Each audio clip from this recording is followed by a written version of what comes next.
Olá, eu sou o professor Lucas Neto. Bem-vinda e bem-vindo a mais um programa Escola Bíblica no seu lar. Hoje nós vamos estudar a lição de número 13. O Senhor está ali. Vamos então dar início à nossa aula de hoje. Introdução da lição. Deus sempre manifestou o desejo de habitar no meio de seu povo. E por ocasião da restauração de Israel no reino messiânico, a Nova Jerusalém será a cidade sagrada, onde habitaremos junto com o Senhor. Nesta lição, conheceremos o teor da mensagem de Deus para a Nova Jerusalém. O Senhor está ali. E finalizando o nosso estudo, veremos as características construtivas da cidade sagrada, a Nova Jerusalém. Item número 1 da lição, o teor da mensagem de Deus para a Nova Jerusalém. No milênio, a nação israelita ela será restaurada e reorganizada segundo o resgate dos descendentes das 12 tribos de Israel na antiguidade. Na carta aos Romanos, capítulo de número 11, versículo 26, diz assim a palavra do Senhor. 11, 26. E assim todo Israel será salvo, como está escrito.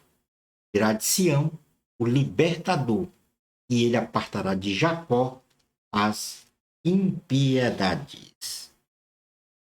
O profeta Ezequiel, ele nos mostra este resgate e reorganização da nação israelita da seguinte forma. A visão de Ezequiel.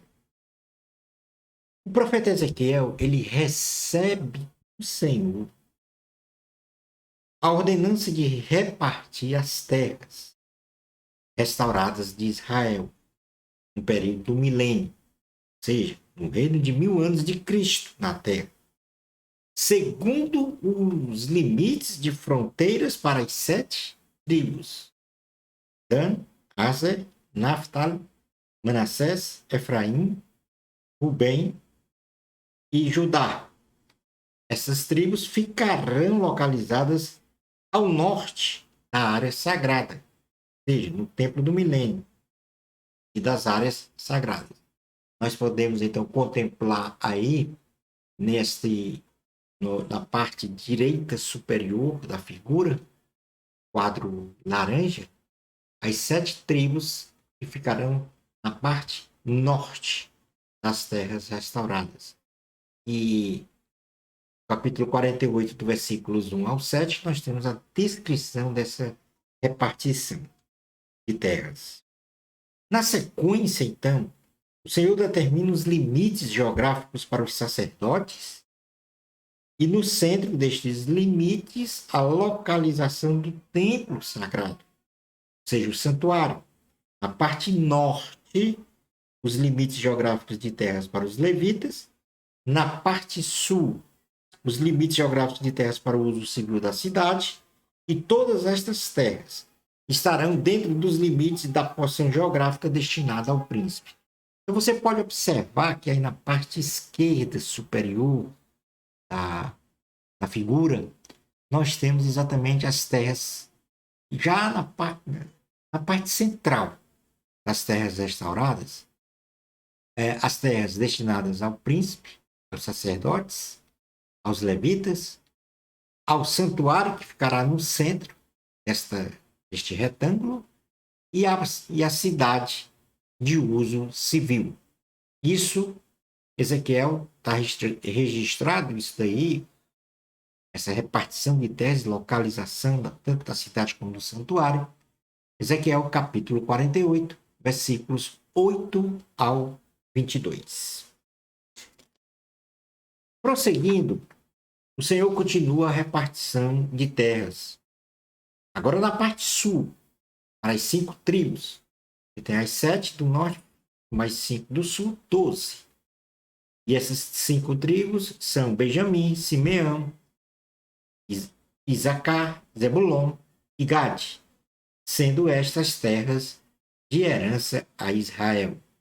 Então, nós podemos ver agora na parte inferior esquerda da figura as 5 tribos, parte sul, que foram terras destinadas a essas 5 tribos. Isso está escrito em Ezequiel 48, 23 ao 29. Observe que no templo do milênio a repartição de terras é completamente diferente da repartição de terras realizada lá por Josué, as tribos, as 12 tribos. E essa repartição de terras no milênio será uma repartição praticamente igualitária, em retângulos, em limites iguais de terra para cada tribo.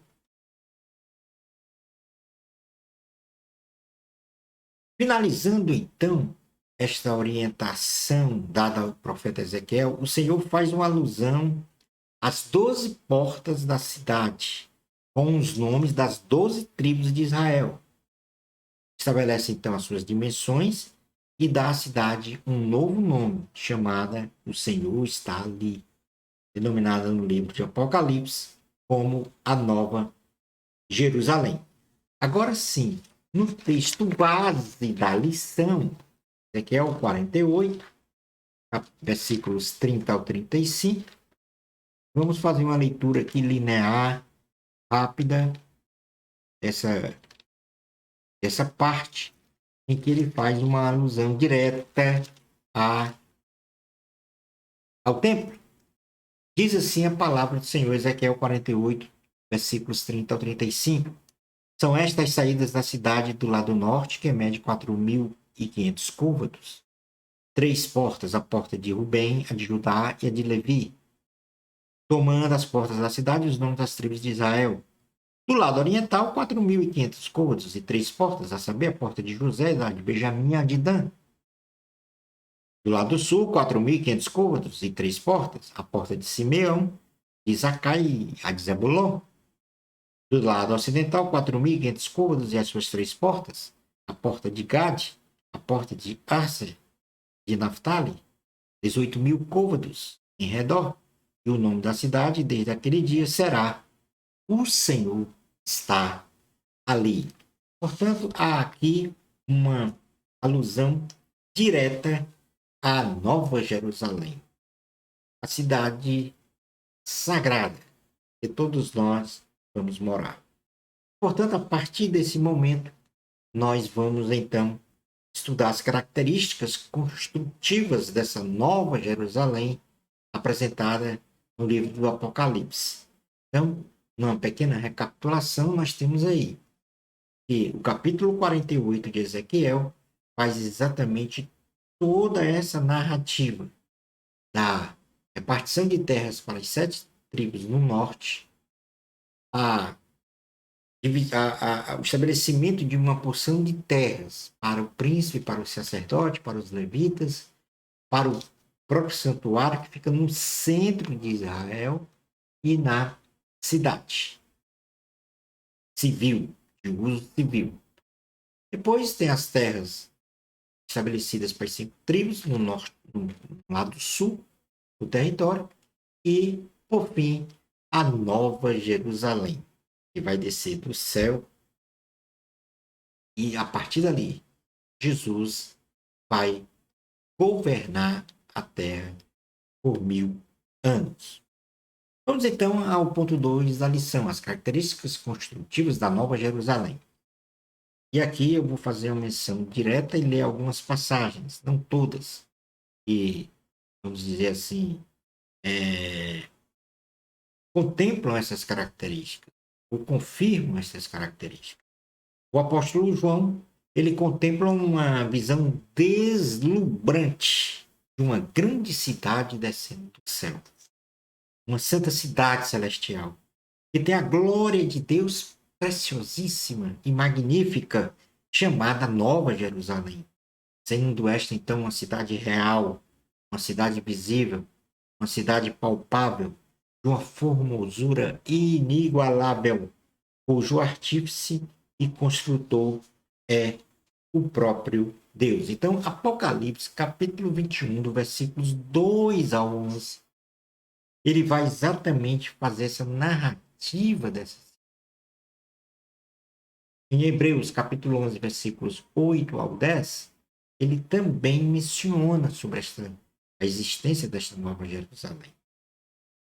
Não aqui o apóstolo João, mas o autor da carta aos Hebreus. Agora, João, em sua visão da Santa Cidade, ele teve um grande desafio para descrevê-la. E, portanto, usou de uma simbologia própria, segundo o seu conhecimento e linguajar de sua época. Por exemplo, se o apóstolo João visse hoje um avião em pleno voo, ele falaria ou escreveria o seguinte texto: E vi um pássaro de ferro, por exemplo, usando então a linguagem dele. Então, toda essa linguagem simbólica do que ele viu na Nova Jerusalém é algo que pode ser explicado com as palavras, o vocabulário, o conhecimento que João tinha naquela época. Então, vamos ver aqui quanto à sua identidade. O que é essa cidade? O governo da cidade, sem comentários nesse ponto, porque o Senhor Jesus é o cumprimento das profecias. Jesus é o nosso rei.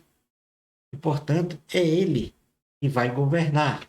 E diz, então, em Apocalipse, no capítulo de número 22, agora nós vamos fazer uma leitura, que são versículos curtos, mas de forma ainda bem abreviada e rápida, para que haja o tempo necessário de compreender todas as características dessa cidade.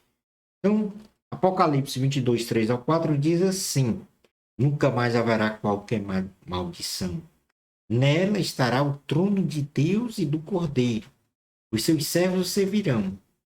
Contemplarão a sua face e na sua fronte está o nome dele. Jesus é que vai governar a cidade. Os habitantes dessa cidade, a Nova Jerusalém, será habitada especialmente pelos santos que foram lavados e purificados no sangue de Jesus, cujos nomes estão escritos no livro da vida do Cordeiro. Ora, Apocalipse 21, 26 ao 27 diz assim a palavra do Senhor: E lhe trarão a glória e honra das nações. Nela nunca jamais penetrará coisa alguma contaminada, nem o que pratica abominação e mentiras, mas somente os inscritos no livro da vida do Cordeiro. E só tem um nome escrito no livro da vida do Cordeiro, aquele que crê no Senhor Jesus, que entrega sua vida a Ele, que o reconhece como Salvador e Senhor.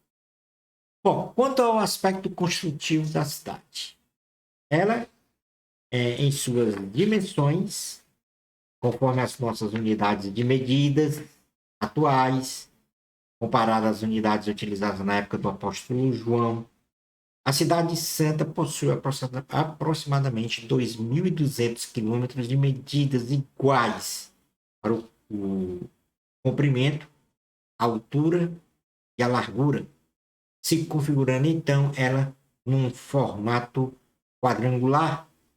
Apocalipse 21, 15 e 16 diz assim a palavra do Senhor: Aquele que falava comigo tinha por medida uma vara de ouro para medir a cidade, as suas portas e a sua muralha. A cidade é quadrangular, de comprimento e largura iguais, e mediu a cidade com a vara até 12.000 estádios. Seu comprimento, largura e altura são iguais. Os fundamentos da cidade. A Nova Jerusalém está colocada sobre 12 camadas diferentes de pedras preciosas, tendo em cada camada um nome inscrito de um apóstolo da era apostólica, sendo que cada pedra preciosa corresponde a uma pedra usada no peitoral de Arão, significando que as prerrogativas reservadas ao sumo sacerdote do Antigo Testamento pertencem à Santa Cidade. e que também a igreja, e que também pertence à igreja, que habitará a cidade, e, e quem vai habitar essa cidade é quem ensinou e viveu de acordo com a doutrina dos apóstolos. Apocalipse 21:14 diz assim a palavra do Senhor: a muralha da cidade tinha 12 fundamentos, e estavam sobre estes os 12 nomes dos 12 apóstolos do Cordeiro. No versículo 19 e 20 diz: os fundamentos da muralha da cidade estão adornados de toda espécie de pedras preciosas. O primeiro fundamento é de jaspe, o segundo de safira, o terceiro de calcedônia, o quarto de esmeralda, o quinto de sardônio, o sexto de sárdio, o sétimo de crisólito, o oitavo de berilo, o nono de topázio, o décimo de crisópraso, o undécimo de jacinto e o duodécimo de ametista. Aí está o fundamento da cidade. A Santa Cidade é cercada em todo o seu perímetro por um muro com aproximadamente 65 metros de altura, feita de jaspe. E nós lemos no versículo 17 e 18, dizendo, vamos ler agora, mediu também a sua muralha 144 côvados medida de homem, isto é, de anjo. A estrutura da muralha é de jaspe, também a cidade é de ouro puro, semelhante a vidro límpido. Tanto aí está a questão das muralhas. E as portas da cidade? A cidade possui 12 portas de pérolas, 3 de cada lado. São exatamente as portas, a visão de Ezequiel. Sendo cada porta guardada por um anjo, tendo também cada porta um nome escrito de uma tribo de Israel. Apocalipse 21, 12 e 13 diz assim a palavra do Senhor: 3 portas se achavam a leste, 3 ao norte, 3 ao sul e 3 ao oeste. Versículos 12 e 13. Tinha, com relação à muralha, né? Tinha grande e alta muralha, 12 portas, e junto às portas 12 anjos, e sobre ela nomes inscritos, que são os nomes das 12 tribos dos filhos de Israel. O material da cidade. A cidade é feita de ouro puro, transparente, semelhante a vidro límpido com fulgor semelhante, e uma pedra preciosíssima, como pedra de jaspe cristalina. 21:18 diz assim, inclusive já lemos, a estrutura da muralha é de jaspe, também a cidade é de ouro puro, semelhante a vidro límpido. Agora, quanto à sua infraestrutura, na parte material, agora a infraestrutura. A cidade de Jerusalém, a Nova Jerusalém, terá edificações, ruas, praças e santuários. A Nova Jerusalém possui majestosas ruas, uma belíssima praça e também lindas edificações moradas dos santos, todas de ouro, não tendo, porém, um santuário, pois o Senhor é o próprio templo. Apocalipse 21b até o 22 diz assim: a praça da cidade é de ouro puro, como vidro transparente, nela não vi santuário, porque o seu santuário é o Senhor, o Deus Todo-Poderoso e o Cordeiro. O sistema de iluminação. A Nova Jerusalém não precisa do sol, da lua, de usinas produtoras de energia e nem de lâmpadas para ser iluminada, pois o Senhor Jesus é a própria luz que ilumina a cidade. Apocalipse 21, 23 e 25. A cidade não precisa nem do sol, nem da lua, para lhe darem claridade, pois a glória de Deus a iluminou, e o Cordeiro é a sua lâmpada. As nações andarão mediante a sua luz, e os reis da terra lhe trazem sua glória. As suas portas nunca jamais se fecharão de dia, porque nela não haverá noite. O sistema de abastecimento d'água. A Nova Jerusalém não precisa de sistema de abastecimento de água, pois tem um rio celestial de água pura e límpida, que dá vida, cuja fonte é o trono de Deus e do Cordeiro. Nós vimos isso na aula passada, as águas que fluíam do templo. Apocalipse 22:1 diz: Então me mostrou o rio da água da vida, brilhante, como cristal, que sai do trono de Deus e do Cordeiro. Quanto ao sistema de produtos de produção de alimentos, Nova Jerusalém é autossustentável, pois possui abundância de alimentos para uma vida saudável e abundante. Apocalipse 22:2 diz: No meio da sua praça e de uma outra margem do rio está a árvore da vida, que produz 12 frutos, dando o seu fruto de mês em mês, e as folhas da árvore são para a cura dos povos. Nós vimos também a questão das margens do rio, direita e esquerda, na visão de Ezequiel, que as árvores davam muitos frutos, que havia muitos peixes, que havia muita fartura, e que as folhas das árvores serviam como remédio para isso. Concluindo, então, a nossa aula de hoje, estudamos que no fim dos tempos, a nação israelita será restaurada pelo Senhor. E segundo a visão de Ezequiel e do apóstolo João, nós, a Igreja do Senhor Jesus Cristo, iremos contemplar nossa grande esperança, que é a santa cidade que vai descer do céu, a Nova Jerusalém, onde vamos morar para sempre com o nosso Salvador e Senhor Jesus Cristo. E sempre nós poderemos dizer: o Senhor está ali. Shalom Adonai. Na próxima lição, nós vamos começar o primeiro trimestre do ano de 2023. E a lição 1 tem como título O Avivamento Espiritual. Bênçãos especiais de Jesus para você. Amor a Cristo, a glória sempre é de Deus. Até o nosso próximo programa Escola Bíblica no seu lar, se Deus permitir.